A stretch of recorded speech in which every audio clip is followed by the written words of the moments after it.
Prime Minister Andrew Holness, leader of the Jamaica Labour Party (JLP), issued a stern warning against those spreading falsehoods and misinformation about his administration.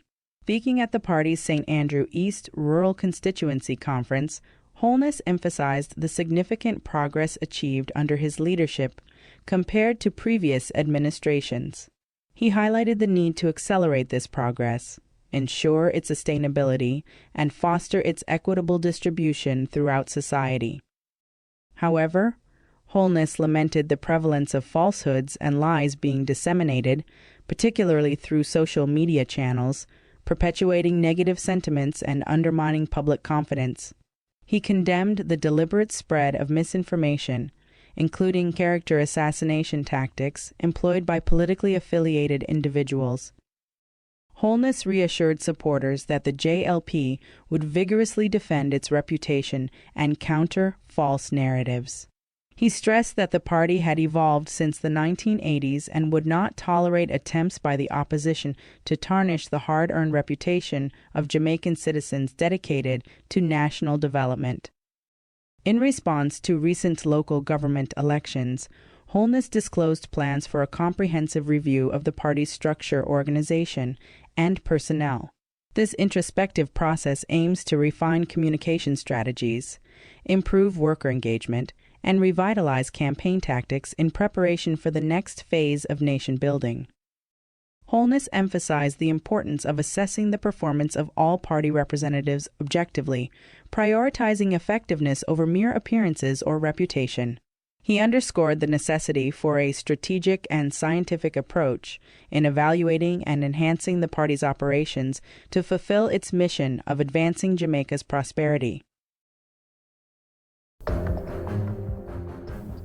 A 60-year-old individual has tragically fallen victim to gun violence in the Fraser's content community of St. Catherine. Identified as Michael Stedman, unemployed and a resident of Fraser's Boulevard, Spanish Town, St. Catherine, he was found on the roadside with apparent gunshot wounds to his head around 6 p.m. on Monday, following reports of explosions in the area. Despite being rushed to Spanish Town Hospital, he succumbed to his injuries. This incident follows closely after the shooting death of Sheldon Reed in the same community on Sunday. The Spanish Town Criminal Investigations Branch is currently investigating the matter. A reputed Don met his demise in a bold daylight shooting incident along Windward Road this Tuesday.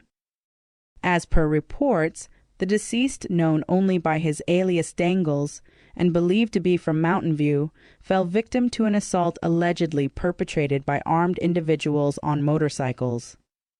Eyewitnesses recount that two assailants pulled up beside the vehicle in which the now deceased was traveling and unleashed a barrage of gunfire, resulting in multiple injuries. The vehicle subsequently collided with an embankment nearby. Law enforcement has since cordoned off the area as they conduct investigations at the scene of the crime.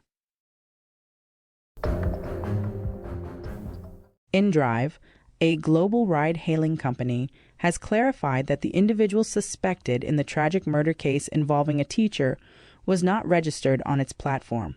Despite previous reports suggesting a connection, InDrive confirmed that the suspect, who remains unnamed due to lack of charges, is not affiliated with their service.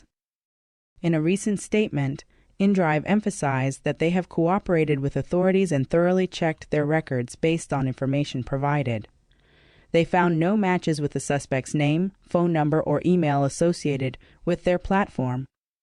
Ride-hailing, which involves using private vehicles for transportation, typically arranged through online platforms, has come under scrutiny following recent events. The police identified a body believed to be that of Danielle Anglin, a missing teacher, found on June 3. Anglin had last used InDrive services on May 11. InDrive reiterated its commitment to assisting the investigation to ensure justice for Anglin.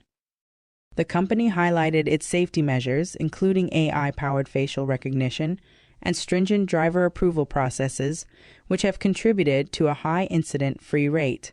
However, Deputy Commissioner Fitz Bailey expressed challenges in investigating cases involving ride-hailing services. In response to security concerns, Minister Vaz announced a 12-month ban on all ride-hailing services, citing regulatory issues and breaches of transportation laws. InDrive, along with other affected providers, voiced discontent with the ban, arguing it jeopardizes the safety and livelihoods of Jamaicans.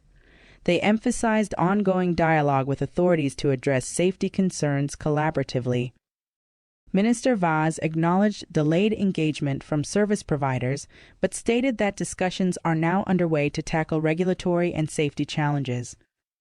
Uber, 876, On the Go, Lyft, and Ride Jamaica are among the affected services involved in these discussions.